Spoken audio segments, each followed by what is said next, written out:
안녕하세요, 디자이너 DK입니다. UI UX 디자인에서 가장 기본적인 컴포넌트 중 하나가 이 버튼이죠. 이번 영상에서는 이 버튼의 상태, 즉 스테이츠를 최대한 쉽게 하나씩 설명드려 보도록 하겠습니다.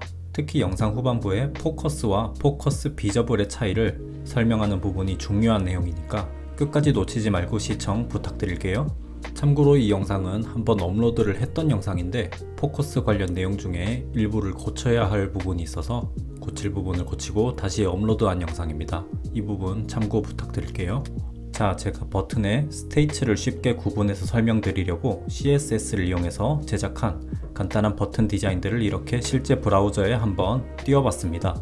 여기 이 좌측 버튼이 제가 실제로 구현하면서 설명드려 보려고 세팅한 실제 스테이츠 값을 적용한 버튼이고, 여기 우측 부분이 이 버튼이 가지게 될 상태값, 즉 스테이츠들의 목록들입니다. 버튼은 대략 이 6가지 정도의 스테이츠를 가지고 있는 것으로 저는 알고 있어서 이번 영상에서는 여기 있는 이 6가지 스테이츠를 설명드릴 것입니다. 참고로 이 상태별의 색상은 제가 설명드릴 때 더 구분이 잘 가게 하기 위해서 알록달록하게 세팅을 한 것이고, 실제로는 이렇게 알록달록하게는 잘 사용하지 않고 이 평소 상태의 컬러에서 살짝씩 상태별로 컬러 변형을 주는 경우가 많으니까 이 점은 참고 부탁드릴게요. 자, 그럼 처음부터 한번 살펴볼까요? 여기 Enabled라고 적혀 있죠. 이 Enabled는 사용 가능한 상태를 의미합니다. 그리고 버튼을 디자인했다는 건 기본적으로 유저가 사용을 할 수 있게 만들었겠죠. 즉 버튼의 기본 상태를 의미하기도 합니다. 그래서 가만히 있는 지금 이 스테이츠, 지금 이 상태가 Enabled 상태인 거죠. 그럼 Enabled의 반대말은 뭘까요? 바로 여기 두 번째 있는 이 Disabled라는 상태입니다. 즉 사용이 불가능한 상태를 의미하는 게 바로 이 Disabled죠. 원래는 사용 가능한 이런 Enabled 상태의 버튼일 건데 특수한 상황이나 특수한 이유로 사용하지 못하도록 이렇게 막아놓은 버튼이라고 할 수 있습니다. 보통 이렇게 회색과 같이 눈에 안 띄는 색을 통해서 디자인을 하고, 텍스트와 이런 백그라운드 색상간에도 색상차를 약하게 해서 마치 기능을 잃은 듯한 느낌으로 디자인을 많이 하는 편이죠. 그런데 이 Disabled 버튼 같은 경우 최근 UI UX 디자이너들 사이에서의 여론이 될 수 있으면 최대한 사용하지 말자 라는 쪽으로 의견이 기우는 것 같아요. 이런 걸 만들어 놓는 것 자체가 사용자에게 혼선을 준다, 이렇게 유저들이 못 들어가게 막아 놓을 거면 뭐하러 배치해 놨냐, 뭐 이런 의견들이 반영된 것 같은데요. 저도 뭐 현실적으로 불가피한 상황으로 이 Disabled를 사용하는 건 뭐 어쩔 수 없고 괜찮다고는 보는데, 너무 남발해서 사용하거나 하는 거는 지양하는 게 좋지 않을까 라는 의견이 있습니다. 다음으로 호버를 알아볼게요. 호버는 우리말로 해석해보면 공중이나 허공을 맴돌다 라는 의미의 단어입니다. 이 버튼 위에 이렇게 마우스를 이렇게 올려보면 제가 세팅한 호버 세팅인 이런 녹색의 컬러로 버튼의 색상이 변경이 되죠. 이렇게 마우스를 올렸을 때 상태 변화를 주는 게 바로 호버입니다. 모바일의 경우에는 저희가 손가락으로 컨트롤을 하다 보니까 이 호버가 그리 중요치 않은데, 웹의 경우에는 마우스를 이용하니까 이 호버 기능이 무척 중요하다고 생각합니다. 사용자에게 버튼을 인지시키고 클릭을 유도하는 데 있어서 아주 좋은 기능이라고 보거든요. 그래서 너무 과하지 않는 선에서 이 호버를 적절하게 잘 활용하는 것을 추천드립니다. 다음으로 액티브도 알아볼게요. 액티브는 이런 버튼을 딱 클릭했을 때의 순간적인 상태를 의미합니다. 이렇게 마우스가 버튼이 호버된 상태에서 클릭을 하면 제가 세팅한 액티브 때의 색상인 빨간색으로 바뀌었죠. 지금 이 마우스를 이렇게 누르고 있는 상태거든요. 클릭을 하면 링크된 페이지로 연결이 되는데 제가 링크는 끊어 놓은 겁니다. 자, 그래서 이렇게 눌렀을 때의 상태를 액티브라고 보시면 됩니다. 이렇게 순간적으로 클릭될 때의 상태 변화이기 때문에 일반적으로는 호버보다 조금 더 강한 상태 변화로 디자인을 세팅하는 편이고요. 특히 모바일 앱의 경우에는 호버보다는 이 액티브가 중요하고, 요즘은 이 액티브에 터치를 했을 때 번지는 모션 같은 걸 넣어서 사용자에게 좀 더 다이나믹한 느낌을 주기도 한답니다. 자, 이쯤에서 이 스테이츠 용어를 정의하는 부분을 한번 짧게 짚고 넘어갈게요. 저는 버튼 스테이츠의 용어를 이렇게 6가지로 정의해서 사용하고 있는데요. 이렇게 정의를 한 기준이나 이유는 바로 CSS 언어와의 용어 일치라고 보시면 됩니다. 지금 이 페이지도 제가 간단하게 CSS를 활용해서 웹 브라우저에서 버튼을 구현시키고 있는 건데요. 우리가 만드는 대부분의 UI UX 디자인물은 디자인을 다 만들고 끝나는 게 아니라 개발 과정을 거치게 됩니다. 그때 우리가 만든 디자인물에 가장 영향을 많이 끼치는 언어가 바로 CSS, 즉 스타일과 관련된 언어입니다. 그래서 제 개인적인 의견은 기왕에 이렇게 이름을 지을 거라면 CSS 용어와 일치되게 지으면 디자인이 끝나고 개발 단계에 갔을 때 커뮤니케이션 혼선을 줄일 수 있어서 저희가 디자인한 게 온전하게 잘 개발될 수 있을 확률을 높인다고 생각합니다. 아무리 디자인을 잘 해놔도 그게 개발단에서 제가 원한 대로 구현이 안 되면 소용이 없는 거잖아요. 그래서 이런 용어 일치라는 부분이 굉장히 저는 중요하다고 생각하는 편이고요. 특히 이런 액티브 같은 경우는 좀 더 이런 식으로 직관적으로 느껴지게 프레스드라고 표현하기도 하는데, 저도 이렇게 사용되는 게 뭐 잘못됐다 라거나 이런 의견이 아니라, 이렇게 되면 또 개발하는 분들에게 이 프레스드는 눌렀을 때의 효과를 나타냅니다 이렇게 또 설명을 드려야 되고, 그걸 또 액티브라는 CSS 언어를 통해서 구현을 해야 되다 보니까 저는 웬만하면 CSS 용어와 일치해서 이런 식으로 그냥 액티브라고 이름 지어서 넘기는 게 훨씬 커뮤니케이션 혼선을 줄일 수 있지 않을까 라고 생각하는 편이고요. 바로 뒤에 설명드릴 이 포커스 관련 부분도 우리가 두리뭉실하게 이렇게 다 같이 포커스라고 한 번에 정의 내리는 경우가 많은데, 저는 그것보다는 기왕에 이름 짓는 거 개발 과정에서의 혼선을 줄일 수 있도록 이렇게 포커스와 포커스 비저블 이렇게 나눠서 CSS 용어와 완전히 일치시키는 걸 추천드리는 편입니다. 이 두 가지의 차이점에 대해서는 바로 이어서 설명을 드릴게요. 지금부터 이 포커스에 대한 부분을 한번 알아볼 건데요. 이번 영상을 제작한 가장 큰 이유가 바로 이 포커스 부분을 설명드리기 위해서였습니다.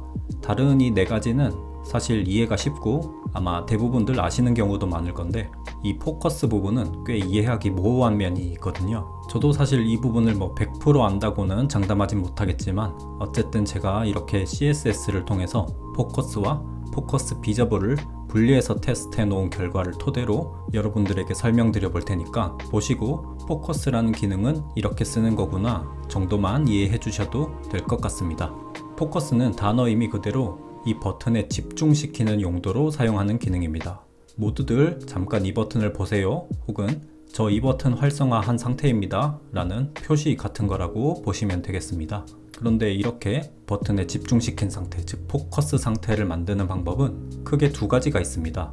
마우스를 이용하는 방법, 그리고 키보드를 이용하는 방법, 이렇게 두 가지인데요. 마우스를 이용하는 방법과 키보드를 이용하는 방법, 이 두 가지가 동시에 실행되도록 세팅하는 것이 바로 이 그냥 포커스라는 상태이고요. 키보드를 이용하는 방법만 실행되도록 세팅하는 것이 바로 이 포커스 비저블이라는 상태입니다. 이 두 가지 역시 CSS 기준에서의 용어로 분류한 것인데, 제가 이 두 가지를 좀 더 강조드리는 이유는 이 두 가지가 결국 궁극적인 목적은 같은 기능이면서도 약간의 다른 부분이 있기 때문이에요. 지금부터 그 공통점과 차이점을 설명드려 보겠습니다. 먼저 이 그냥 포커스라고 적힌 이 상태는 이야기 드린 대로 마우스를 이용해서 집중을 시키는 버튼의 상태를 의미합니다. 제가 이 버튼을 마우스로 클릭하고 그대로 누른 상태에서 쭉 드래그해서 허공에서 이렇게 마우스를 클릭을 딱 떼면 이런 식으로 버튼이 포커스 상태로 바뀌게 됩니다. 즉 버튼에 집중시키는 상태로 변한 건데요. 이 상태에서 만약에 엔터를 치거나 하면 링크로 이동도 되고 하는 그런 기능입니다. 자, 이런 포커스와 거의 같은 기능인데 키보드를 이용해서 포커스 시키는 게 바로 이 포커스 비저블이라고 할 수 있겠습니다. 제가 이 브라우저에서 지금 키보드에 탭 키를 한번 눌러 볼게요. 탭을 이렇게 딱 누르면 이렇게 포커스 비저블 상태가 되죠. 여러분들도 네이버나 이런 웹사이트 어떤 거든지 상관없으니까 하나를 켜서 탭을 이렇게 계속 눌러보시면 이런 식으로 아웃라인으로 된 어떤 영역을 지정하는 디자인이 각 버튼을 지정하면서 이렇게 지나갈 것입니다. 탭을 계속 눌러보면 그렇죠. 그리고 그렇게 지정된 상태에서 엔터를 누르면 그 버튼이 실행이 되고 이런 기능이라고 보면 되는데요. 이게 바로 포커스 비저블이라는 기능입니다. 이 포커스 비저블은 크게 두 가지 경우를 고려해서 만든 스테이츠라고 보면 되는데요. 일단 첫 번째 케이스는 마우스 없이 키보드만 사용해야 하는 상황에 놓였을 때 이런 웹사이트를 이용하기 상당히 불편할 건데, 이렇게 이런 포커스 비저블을 제공하는 사이트라면 좀 더 유저가 편리하게 사용할 수 있겠죠. 그리고 두 번째 케이스는 시각장애를 가진 분들이 좀 더 이용이 편리하게 하기 위함이라고 하는데요. 이런 포커스 비저블로 버튼을 포커싱 했을 때 음성으로 버튼을 설명해주는 기능을 추가로 넣을 수 있다고 합니다. 그러면 꼭 이 화면을 시각적으로 보지 않아도 탭을 이용해서 음성을 들으면서 버튼의 기능을 유추할 수 있겠죠. 이런 식으로 키보드만을 이용할 수밖에 없는 환경에서 편리하게 이용할 수 있는 기능이 바로 이 포커스 비저블이라고 할 수 있겠습니다. 자, 그런데 제가 CSS를 이용해서 이 포커스 비저블을 잠깐 비활성화를 시켜본 상태입니다. 지금 이렇게 포커스 비저블은 비활성화를 시키고 포커스만 활성화된 상태, 이 상태에서 제가 탭을 한번 눌러보겠습니다. 탭을 눌러보면 제가 포커스 비저블을 세팅하지 않았음에도 불구하고 이렇게 키보드 탭을 통한 포커싱이 된 것을 확인할 수 있죠. 이건 이 포커스라는 것만 세팅을 해도 키보드를 통한 포커싱도 가능하다는 거죠. 즉 이렇게 구성도로 살펴보면 포커스로 세팅을 하면 마우스랑 키보드 두 가지 장비 모두를 통해서 포커싱을 시킬 수 있고, 포커스 비저블로 세팅하면 키보드로만 포커싱이 가능한 거죠. 자, 그러면 포커스만 세팅하고 포커스 비저블은 세팅을 안 하는 게 낫겠네 라고 생각할 수 있겠죠. 하지만 저는 그 반대를 추천합니다. 오히려 포커스를 사용하지 않고 포커스 비저블만 사용하는 방법을요. 그 이유는 이 마우스를 이용한 포커스, 이걸 설정하게 되면 이 버튼을 누를 때 순간적으로 어떻게 변하는지 잘 보세요. 자, 지금 이런 식으로 액티브와 포커스 상태가 동시에 이렇게 표현되는 거를 관찰하실 수 있을 거예요. 그렇죠? 이런 문제가 발생하게 됩니다. 그리고 이렇게 조금만 잘못 눌러도 버튼이 포커스 상태로 이렇게 멈추는 현상도 자주 발생하죠. 그래서 이런 버튼 컴포넌트의 스테이츠를 설정할 때는 이런 식으로 포커스라는 기능은 아예 규정을 하지 않고 대신 포커스 비저블만 규정하는 것을 추천드립니다. 왜냐하면 그래도 전혀 상관이 없는 게 일반적으로 이렇게 마우스로 이렇게 드래그해서 떼는 방식으로 포커스를 시키는 경우는 아마 거의 자주 사용 안 하실 겁니다. 저도 사실 한 번도 이용 안 한 기능이에요. 이렇게 해야 되는 경우 자체가 굉장히 드물잖아요. 그래서 이런 식으로 포커스하는 부분은 디자이너분들이 개발자들과 논의를 해서 넣을지 뺄지를 잘 고민해 볼 부분인 것 같습니다. 자, 이렇게 해서 버튼의 6가지 상태, 스테이츠에 대한 설명을 드려봤습니다.